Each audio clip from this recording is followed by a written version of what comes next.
Welcome back. Novak Djokovic crushed Jeremy Chardy 6-4, 6-1, 6-1 on Tuesday in a highly impressive start to his bid to win a first Wimbledon title. The Serbian second seed, who has only lost one match all year, overpowered the Frenchman with a superb display of grass-court tennis. Djokovic served brilliantly throughout the match and completed an emphatic victory in 1 hour and 20 minutes.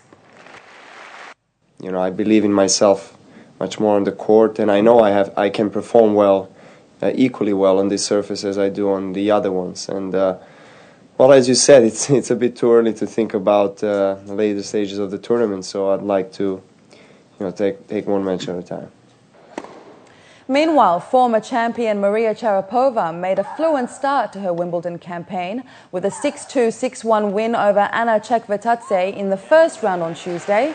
The Russian fifth seed and former world number one continued the form to book her place in the second round.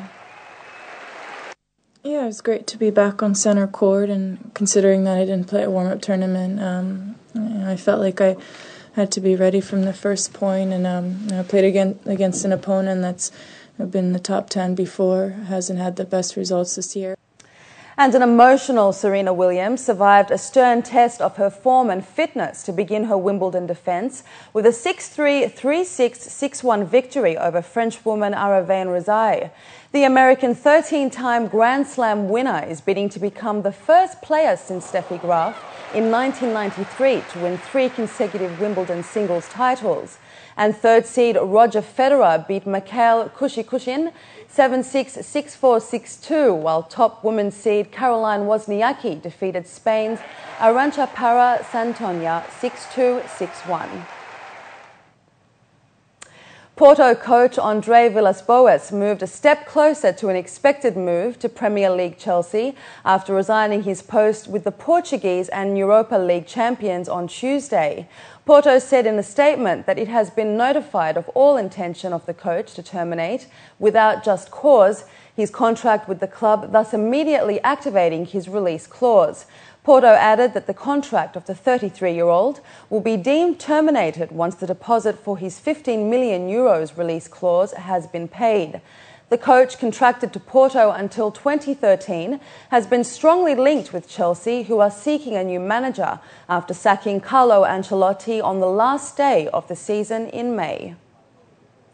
New Fulham manager says he always wanted to return to English football after his previous spell at Tottenham Hotspur. Martin Jol, 55, who was officially unveiled by Premier League Fulham on Tuesday, said that everybody knew he would like to come back. The Dutchman, who had been without a club since leaving Ajax last year, spent 3 years in charge of Tottenham before being sacked in 2007. Joel will have little time to settle into life at Craven Cottage as the West London club face the first of as many as 8 Europa League qualifiers on June the 30th.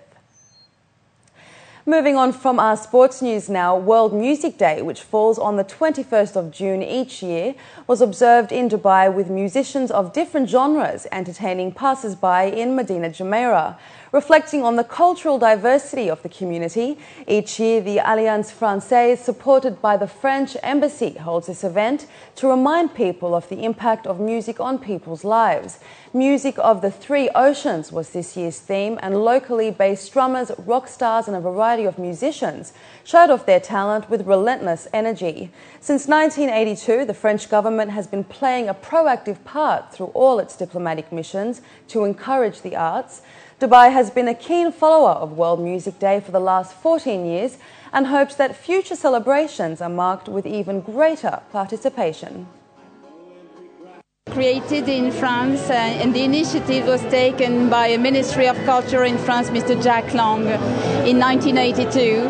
What happened is that he realized that a lot of people, children and adults, would play instruments, would sing, would be registered in music institutes, but would never ever have a chance to perform together in a community-oriented event, and he suggested that we should definitely organize a festival. Ever since, this festival has been spread all over the world in more than 100 countries. And finally this evening, one of the best preserved Stradivarius violins went under the hammer at an online auction house, Tarisio, for £9.8 million recently. The 1721 violin was bought by an anonymous bidder for around 4 times the previous auction record for a Stradivari violin. The instrument, which is named after one of its previous owners, Lady Anne Blunt, the granddaughter of English poet Lord Byron, was put up for auction by the Nippon Foundation in order to raise money to aid victims of the recent Japanese earthquake and tsunami. The last time the violin was sold publicly was in 1971, when it fetched a then record of £84,000 at Sotheby's. Talking of the actual bidding process, the auction house director said that for watchers, it soon became clear that this time it was going to score high. The bidding opened at £6 million, which was already a record, but it was roughly equivalent to what the Nippon Foundation had paid for the violin 4 years ago. So the bidding opened there, and then it was pretty swiftly developing. We knew right off the bat that it was going to have tons of interest, and there were bidders waiting in the wings who actually didn't get in and place a bid because it went up too fast. And with that, let's take a look at the local and international weather forecast for tomorrow.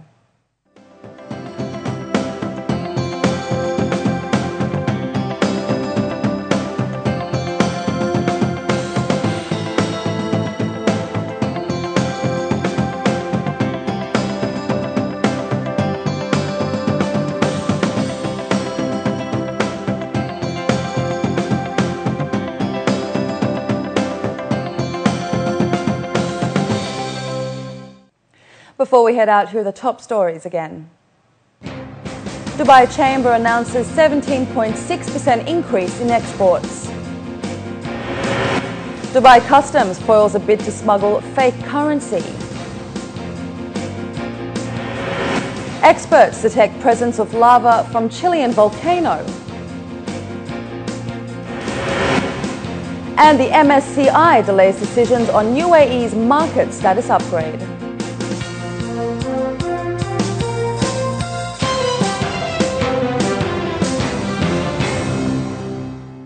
Well, that brings us to the end of the bulletin. As always, we love to hear your comments. You can contact us at news@city7tv.com or by calling us on 04 367 2230. But from the entire news team, it's goodbye for now.